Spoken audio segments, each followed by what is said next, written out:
দিদা, ও দিদা, আজ তো ইফতারির আর খুব বেশি দেরি নেই। তুমি কি শরবতটা ঠিকমতো গুলেছ? গতবার চিনি বেশি হয়ে গিয়েছিল, এবার কিন্তু লেবুটা একটু বেশি করে দিও। ওরে আমার পাকা বুড়ো, তুই দেখি এখনই গিন্নিপনা শুরু করেছিস। চিনি লেবু সব ঠিক আছে, তুই বরং গিয়ে দেখ তোর মা চপগুলো ভাজলো কিনা। উফ দিদা, তুমি সবসময় আমাকে রান্নাঘরে পাঠাও কেন বলো তো? আমি তো তোমার কাছে বসে রোজা রাখার গল্প শুনতে চেয়েছিলাম। তুমি ছোটবেলায় কি খেতে সেটা বলো। আমাদের সময় ইফতার মানে ছিল মুড়ি আর বাড়ির গরুর দুধের খাঁটি পায়েস। এখনকার মতো এত তেল চর্বির ভাজা পোড়া আমরা খেতাম না রে দাদু ভাই। ধুর, ওসব সেদ্ধ খাবার কি আর এখনকার যুগে খাওয়া যায়? বেগুনি আর আলুর চপ ছাড়া ইফতারের কথা তো ভাবাই যায় না, কি বলো? শরীর খারাপ করলে তখন বুঝবি কত ধানে কত চাল। তবে আজ তোর জন্য আমি স্পেশাল করে তালের বড়া বানিয়েছি, খেয়ে দেখিস। সত্যি দিদা, তুমি সেরা। ইফতারের পর আমি আর তুমি মিলে সব বড়া সাবার করে দেব, কাউকে একটুও ভাগ দেব না।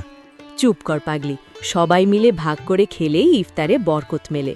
যা, এবার দস্তরভানটা একটু ভালো করে গুছিয়ে ফেলতো। মা, আজ ইফতারে স্পেশাল কি হচ্ছে?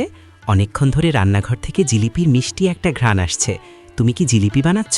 আরে না রে বাবা, জিলিপি তো তোর বাবা বাজার থেকে আনবে। আমি তো এখানে আলুর চপে ডিমের প্রলেপ দিচ্ছি, যেন মচমচে হয়। ডিমের চপ দারুণ। মা, আজ কিন্তু ইফতারের সময় আমায় বেশি করে পেঁয়াজু দিও।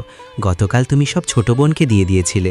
বড় হয়েছিস তাও ছোটদের মতো খাবার নিয়ে কাড়াকাড়ি করিস। তুই বরং ফ্রিজ থেকে তরমুজটা বের করে কেটে ছোট ছোট পিস কর। মা, ইফতারের সময় কি ওই তেতো করলার চপটা বাদ দেওয়া যায় না? রোজা রেখে শেষে মুখে তেতো লাগলে খুব খারাপ লাগে। করলার চপ শরীরের জন্য ভালো রে বাবা, পেট ঠান্ডা রাখে। তুই তো শুধু স্বাদ খুঁজিস, শরীরের কথা তো আর ভাবিস না। আচ্ছা ঠিক আছে মা, আজ তোমার কথাই শিরোধার্য। তবে হ্যাঁ, শরবতে বরফ দিতে কিন্তু একদম ভুলো না। সারাদিন পর ঠান্ডা চাই চাই। বরফ বেশি খেলে গলা বসবে, তখন তো আবার তোকেই ওষুধ খাওয়াতে হবে। যা, হাত ধুয়ে আয়, ইফতারের সময় প্রায় হয়ে এলো। ওগো, শুনছো?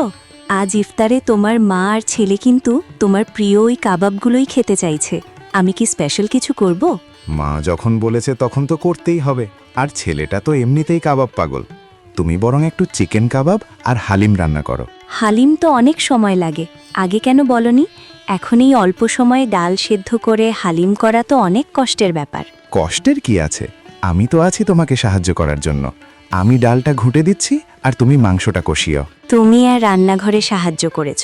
গতবার মাংস পুড়িয়ে ফেলেছিলে। আমার কাজ কমানোর বদলে তুমি বরং আরও বাড়িয়ে দাও। ওটা তো ভুল করে হয়েছিল। আচ্ছা বাবা, আমি বরং টেবিলটা গুছিয়ে দিই, তুমি শান্তিমতো ইফতারিটা রেডি করো। ঠিক আছে। আর শোনো, ইফতারের পর মা কিন্তু দুধ সেমাই খেতে চেয়েছেন, সেটাও আমি এখনই চুলায় বসিয়ে দিয়ে আসছি। মা আর ছেলে মিলে যে আজ ইফতারিতে কি পরিমাণ খাবে তা বুঝতেই পারছি। তুমি জাস্ট পরিবেশনটা একটু সুন্দর করে করো।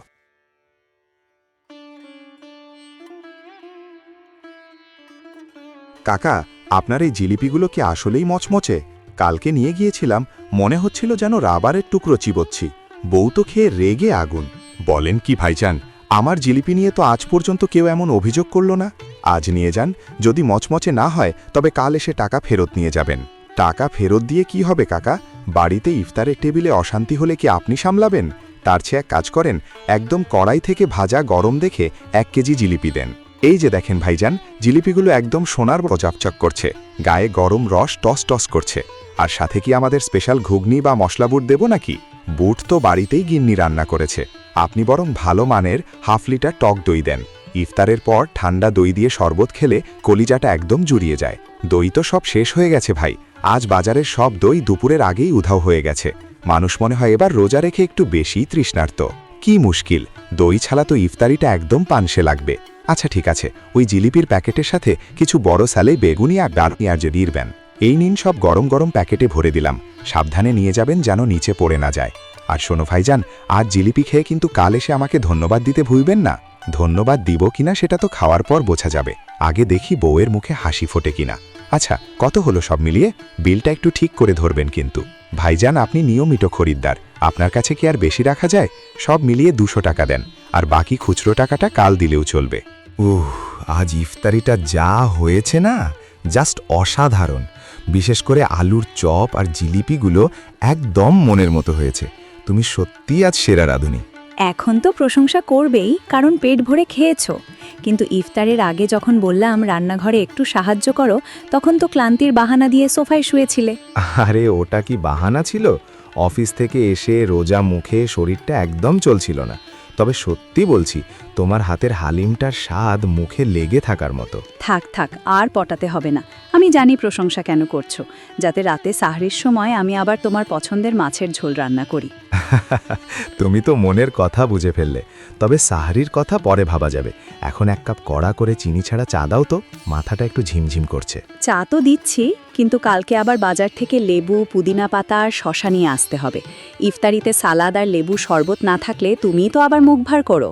আচ্ছা বাবা, কাল সকালেই বাজারে গিয়ে একদম টাটকা দেখে সব নিয়ে আসব। আজ কিন্তু মা আর ছেলেও ইফতারিটা খুব আয়েশ করে খেয়েছে, লক্ষ্য করেছো? হ্যাঁ দেখেছি, মা তো বলছিলেন এমন মচমচে পেঁয়াজু নাকি অনেক দিন খাননি। আর ছেলে তো জিলিপি নিয়ে প্রায় কাড়াকাড়ি শুরু করে দিয়েছিল। পরিবারের সবাই মিলে এভাবে একসাথে ইফতার করাটাই আসল তৃপ্তি। সারাদিনের ক্লান্তি ধুয়ে যায় যখন দেখি সবাই খুশি মনে খাওয়া দাওয়া করছে। সেটা ঠিক বলেছ। এই নাও তোমার চা, একদম গরম আর কড়া করে বানানো। এখন চা খেতে খেতে একটু বসে গল্প করি। অনেক কাজ তো সারাদিন করলাম। দিদা, আজ কিন্তু জমিয়ে ইফতার করলাম। তোমার হাতের ওই তালের বড়া আর আব্বু যে বাজার থেকে বড় বড় জিলিপি আনলো, দুটো মিলে একদম ফাটাফাটি হয়েছে। একদম ঠিক বলেছিস দাদু ভাই।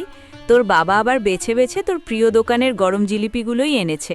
ওই রসালো জিলিপি না হলে কি আর ইফতার জমে? দিদা, আব্বু যখন প্যাকেটগুলো খুলছিল তখনই সুগন্ধে আমার পেট চুইচুই করছিল। তবে তোমার তালের বড়াগুলো কিন্তু জিলিপিকেও টেক্কা দিয়েছে। ওরে আমার চাটুকার নাতি, জিলিপি তো বাইরের খাবার, ওটা শখে খাওয়া ভালো, কিন্তু বাড়ির তৈরি খাবারই তোকে রোজা রাখার শক্তি দেবে। তুমি ঠিকই বলো দিদা। আব্বু আসার পর সবাই মিলে যখন দস্তরখানে বসলাম, তখন মনে হচ্ছিল দুনিয়ার সব আনন্দ আমাদের এই টেবিলে। এটাই তো রমজানের শিক্ষা রে দাদু।